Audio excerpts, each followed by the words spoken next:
Hello and welcome to another Grumph battle report. It's been a while since I uploaded a battle report, and there's various reasons for that. The first and foremost is that I moved to France.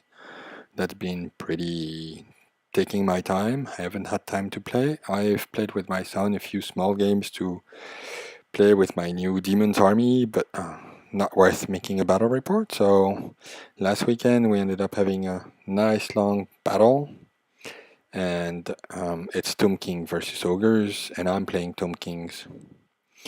The reason, and I also have a new camera, so if you see blurry pictures, I'm sorry, I don't master it for battle report yet. We started as me building ogres and he building Tomb Kings, and started playing, and I killed him almost at the end of first turn, so he's like, I don't want to play anymore. So we ended up switching armies and starting again.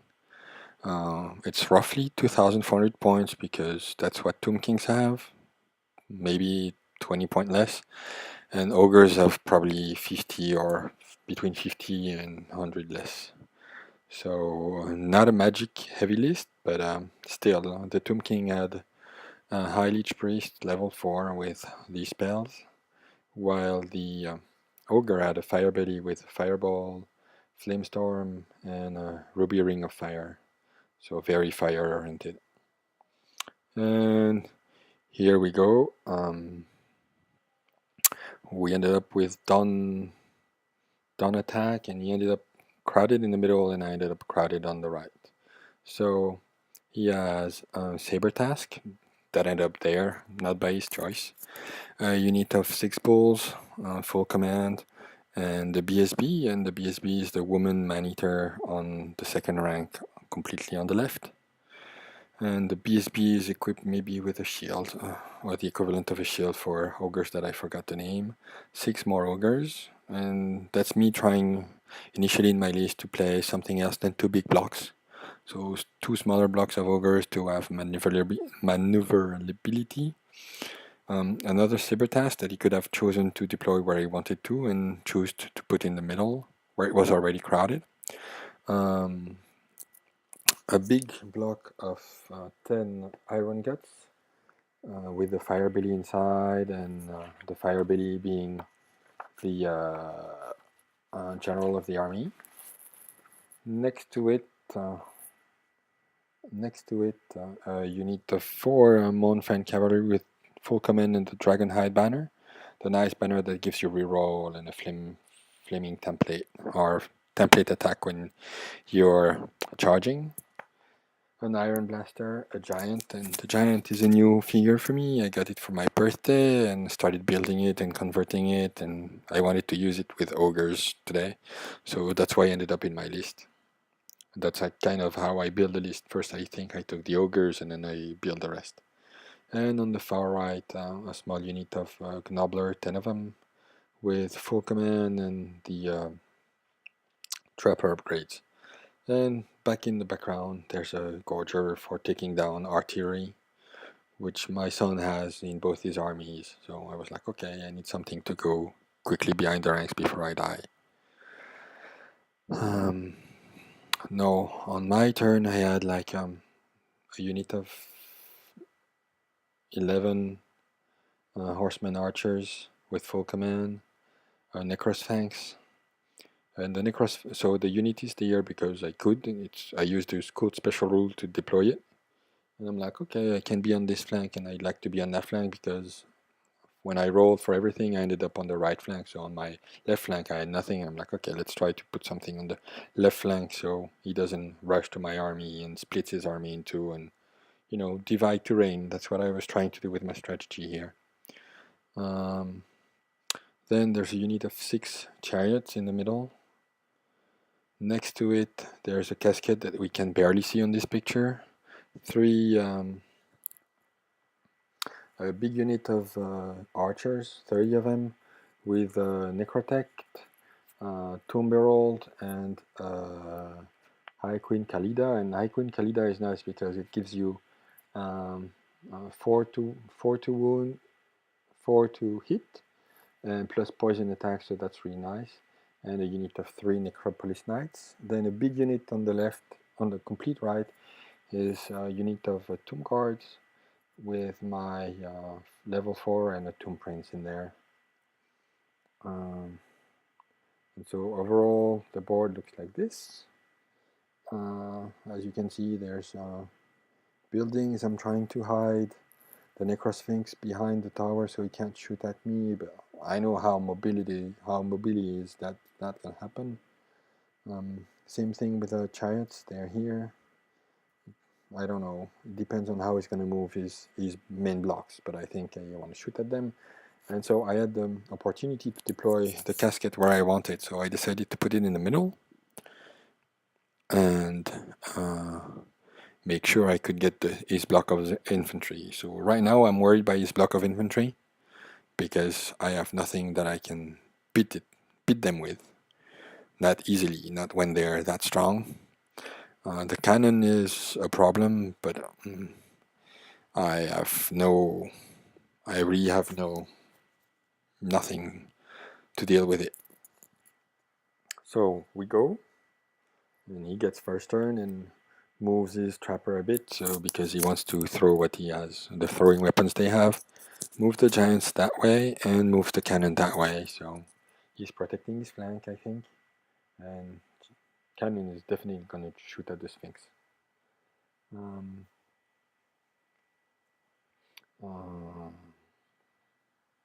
then he moves his other unit like that.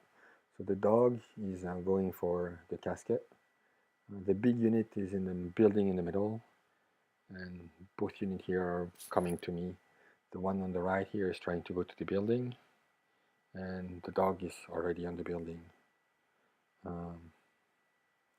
So overall, after first turn, it looks like this. And we go to magic, where he gets Flamestorm on the chariot and does 1 wound. He has 8 dice and he has 5 dice. And the cannon shoots at the Necrosphinx and does 3 wounds. So Necrosphinx is down to 2 wounds and hasn't done anything yet. So Tomb Kings turn 1. I charge my chariot into the dog. Idea is, if I can overrun, I get directly into his bulls, and I get the impact hits, and that's gonna wipe out the unit. And I think that's the only charge I have. Here, I don't think I move, and I decide that I'm gonna shoot them to death. I only kill 1. I do kill the dog guy. In the middle, I move back my Necrosphinx in order to be protected by the tower when he's going to shoot at me. I'm not sure that's going to be very effective. And here, I move the...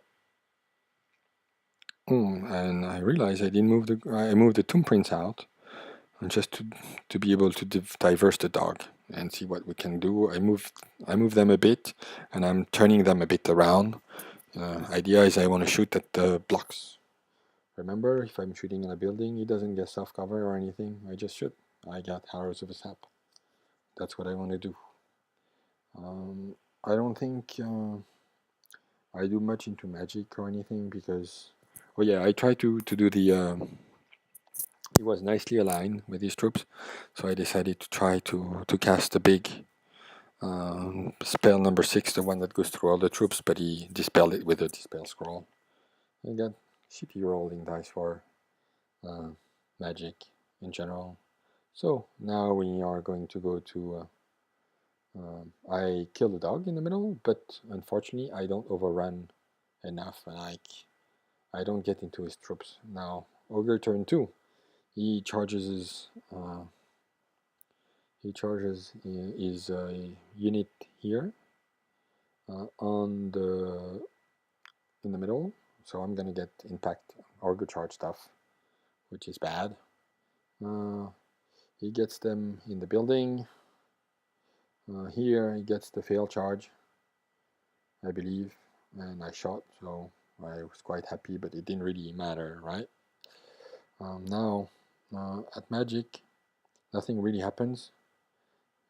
And so he moves that way, right?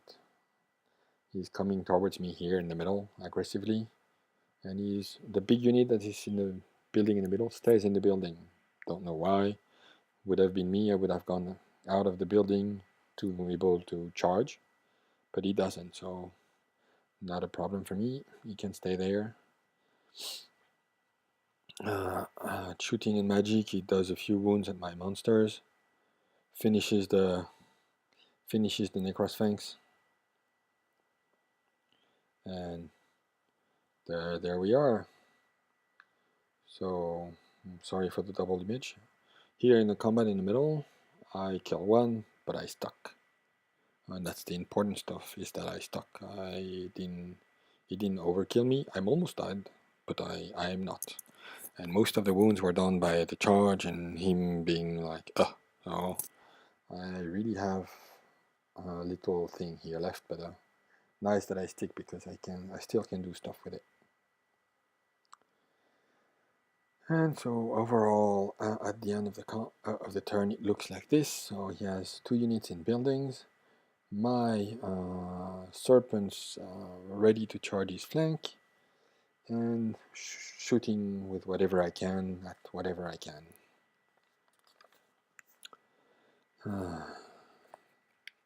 Let me see my notes.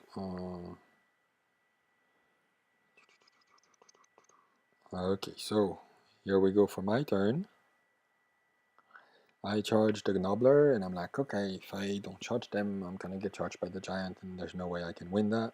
But if I can get past that, then I can turn and get to his cannon, and has his cannon stop doing bad things to the rest of my army. That's one of my charges. The other one is, as predicted, the snakes go into the flank of the ogres, and here I move a bit. And the idea is I still want to shoot with my big block of shooters and protect them from being charged. So I'm putting the tomb guards in front. We get 12 versus 6 in magic, so I get a pretty magic phase, but I don't remember doing much except I kill. Oh yeah, the casket kills a Mournfang and they don't panic, so it doesn't really matter. At the end of the combat, I win. I've put a few wounds here and there, right? It's not like I'm not winning with any of my shooting. I'm shooting and I'm doing magic as much as I can in order to wield them down. So I try to I reform my snakes to go after the smaller block that's in the building, and my chariot unfortunately doesn't catch the last remaining guy. And before I forget, this guy never rallies and ends up outside of the table, and I get the points for that. On that side, I win, but I'm whittled down, and the giant didn't. We'll see what they do on the next turn, but I won there. And here, he lost 1 because of the casket, but I wished I had done more. Okay, and it looks like this on the side of the board. Sorry for the blurry picture, really. Here I'm still in complete strength, so I'm happy. So turn 3. Giant rushes forward because, hey, needs to get things done. The cannon turns around and is going to shoot at my cavalry, and he's going to kill a rank. Gorger comes in. The Mournfang move up. The big block goes out of the building and is ready to charge my main block. He runs away and I don't catch him, and the Gorger comes in ready to take down my casket. So the casket right now is not going to serve any purpose, but I want it to survive as much as possible because it gives me D3 more power dice, and I need magic. I really need magic because every time I use an augment spell, I'm gonna regain wounds. And there's my nice unit of chariot. I still have one, so I can regrow it to 6 if I'm lucky enough.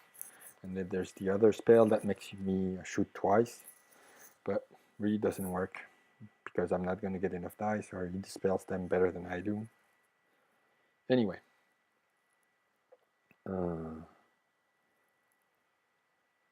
So he kills 5 of my guys with his cannon, and that's it. That's what happened this turn. So at the end of the turn, it looks like this. So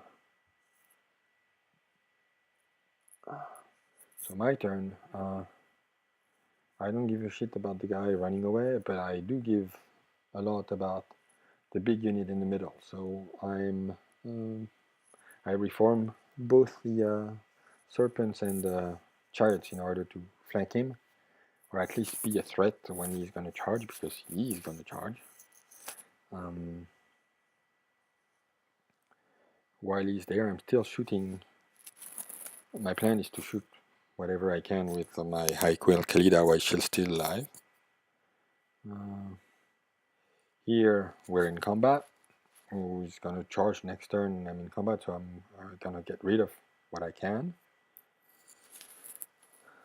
There I just moved, so I wouldn't be as in charge in his shooting phase and could do anything, but I couldn't move enough to get or to charge him, so I'm like, okay, let's occupy the cannon there and let him shoot at my smallest unit and not kill the rest. In between magic and firing at this turn, I am able to whittle him a bit down. And yeah, so we are here ready for him to come. And turn 4, he charges his main unit into my main unit. I do a few wounds with the stand and shoot reaction. He couldn't charge his Mournfang on the side because he couldn't pass 1 inch away from the casket, so that was good for me. He decides to get his ogres out of the building and gets ready to charge the flank of my both unit there, and I'm like, yeah, why not? Here we're finally in combat. And it looks like this. Giant's coming still, but slowly. And he doesn't want the giant to be too close because he knows the casket's gonna explode and he doesn't want to lose the giant for that.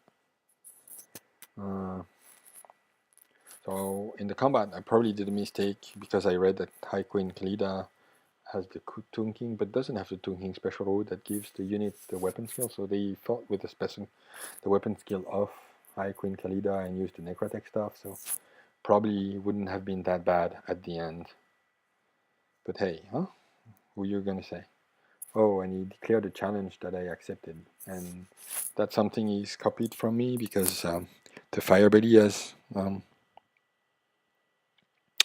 flaming attacks, and most of the lords of the Tomb Kings are flammable. So he's like, oh, I'm gonna kill her that way. Unfortunately, High Queen Khalida has always strikes first, initiative 9, 4 attacks, and we go into challenge, and I kill her. I kill the Firebelly before it can do anything.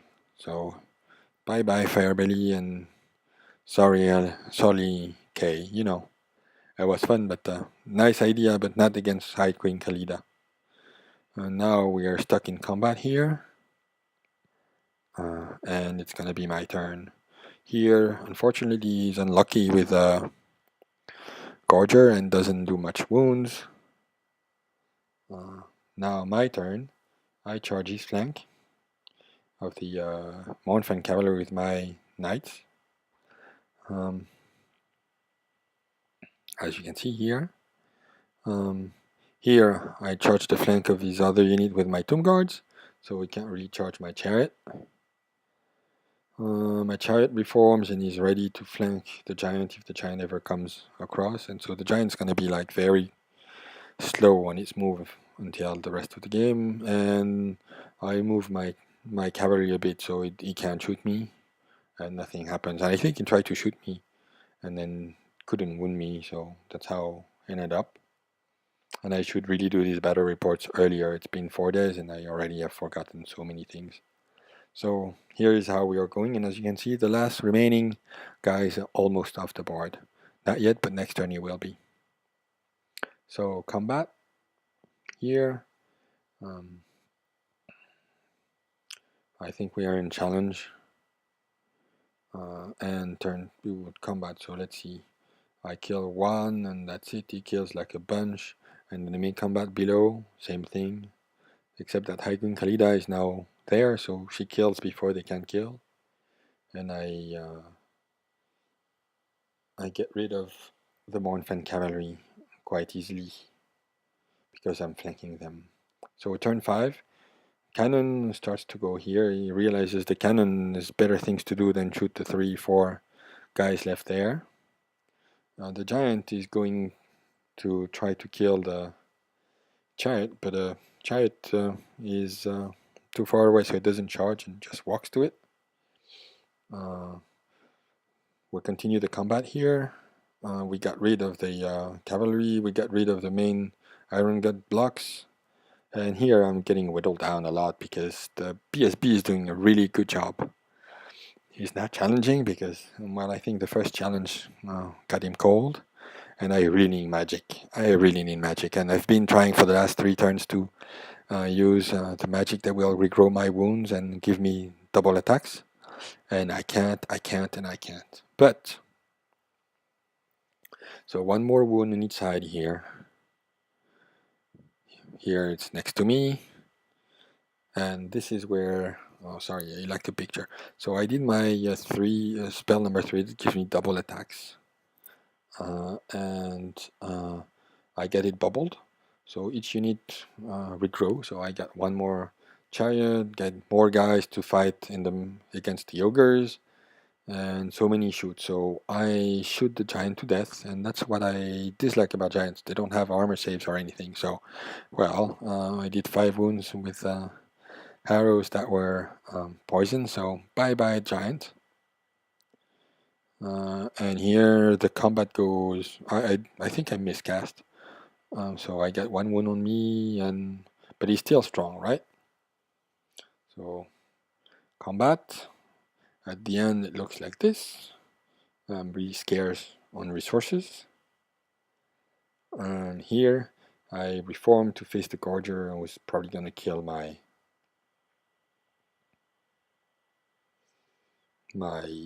casket. I think he already did and didn't die, but I lost people. He shots my with a cannon.